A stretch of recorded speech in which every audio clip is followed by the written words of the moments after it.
Hello friends, welcome back to my channel study hits. दोस्तों, आज हम लेके आए हैं आप लोगों के सामने एक नया वीडियो और एक नया टॉपिक। ये टॉपिक दिल्ली सल्तनत से ही रिलेटेड है। इसके पहले हम लोगों ने स्लेव डायनेस्टी में बलबन के बारे में पढ़ा था। अगर आप लोगों ने वो वीडियो नहीं देखी तो डिस्क्रिप्शन में उसका लिंक है, आप लोग ज़रूर देखिएगा।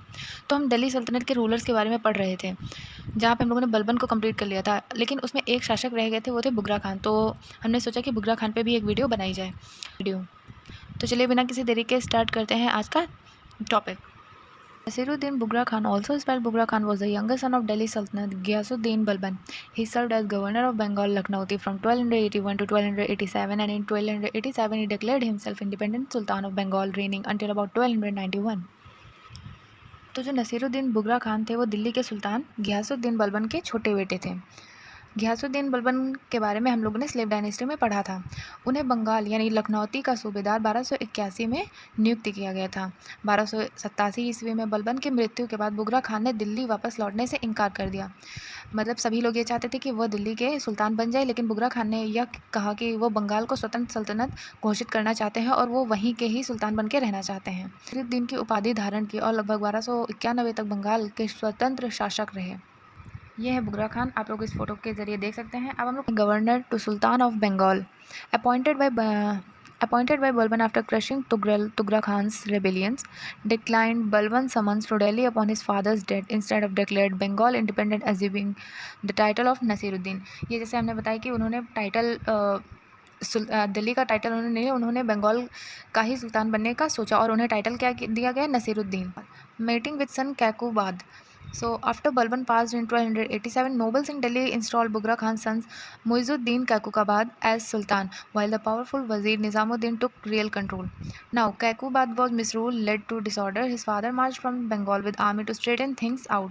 The two armies met on opposite bank of the Saryu Ghagra river. Instead of the fighting, the father-son duo negotiated and reconciliation. तो इसको मैं आप लोग को हिंदी में समझाती हूँ। अब देखते हैं कि कैकबाद कौन थे। तो कैकबाद जो थे वो मुइजुद्दीन कैकबाद बुगरा खान के बेटे और बलबन के पोते थे। ठीक है, कहीं भी अगर पूछा जाता है कि कैकुबाद या कैकबाद कौन थे तो वो मुइजुद्दीन कैकुबाद उनका पूरा नाम था। वो बुगरा खान के बेटे थे और बलबन के पोते थे। बलबन की मृत्यु के बाद दिल्ली के अमीरों ने उन्हें दिल्ली का सुल्तान बना दिया, लेकिन असली सत्ता वजीर निज़ामुद्दीन के हाथ में ही थी। अब कैकबाद की शासन शैली और विलासिता धीरे धीरे दिल्ली में अशांति फैला रही थी। पिता पुत्र की ऐतिहासिक भेंट. बुगरा खान ने स्थिति सुधारने के लिए बंगाल से सेना लेकर दिल्ली की ओर कूच किया।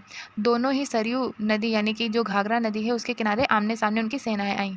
युद्ध की बजाय पिता पुत्र ने समझौता किया। तो द फादर सन डुओ हुआ पहले वहाँ पे। ठीक है, पिता पुत्र ने लड़ाई नहीं की, उन्होंने समझौता किया। इस ऐतिहासिक मुलाकात को प्रसिद्ध सूफी अमीर खुसरो ने अपनी रचना किरानुस्सुदैन दो भाग्यशाली सितारों का मिलन में वर्णित किया है। कैकबाद was acknowledged Bengal's independence. Bughra Khan advised his son on administration and removing corrupt council. The historic meeting, preserved in Amir Khusro's Kiran-us-Sudan construction of Planet, is a celebrated event medieval Indo-Islamic literature. तो ये काफ़ी बार पूछा जाता है कि किरान उस सुदैन किसके द्वारा लिखी गई है, तो वह है अमीर खुसरो के द्वारा। अब हम देखते हैं समझौते के जो मुख्य बिंदु थे वो क्या थे। तो जो पिता पुत्र के बीच समझौता हुआ था उसमें क्या, बंगाल की स्वतंत्रता को स्वीकार किया। बुगरा खान ने अपने पुत्र को शासन चलाने की सलाह दी और भ्रष्ट सलाहकारों को हटाने की भी हिदायत दी, क्योंकि उसकी वजह से ही वो दिल्ली जो है वो डूब रही थी। Aftermath and succession. So Bughra Khan समझौते के बाद बंगाल वापस लौट गए और वो वहीं के शासक बने रहे। Bughra Khan return to Bengal and continue to reign independently. 1290 ईस्वी में कैकबाद की हत्या जलालुद्दीन खिलजी ने कर दी, जिससे गुलाम वंश का अंत हो गया। अब गुलाम वंश का अंत कहाँ पे होता है? कैकुबाद की मृत्यु के बाद।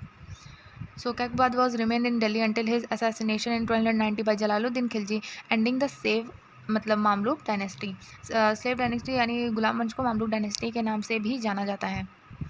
Shocked by son's death, Bughra Khan abdicated in 1291 in favor of his younger son Rukuddin Kaiku, ending his own reign. पुत्र की मृत्यु से दुखी होकर बुगरा खान ने 1291 ईस्वी में सिंहासन छोड़ दिया और अपने छोटे बेटे रुकनुद्दीन कैकूस को बंगाल का सुल्तान बनाया। तो ये था बुगरा खान के बारे में। अगर आप लोगों को ये वीडियो पसंद आई हो तो प्लीज़ वीडियो को लाइक करिएगा और चैनल को सब्सक्राइब करना मत भूलिएगा। मिलते हैं नेक्स्ट वीडियो में। Thank you.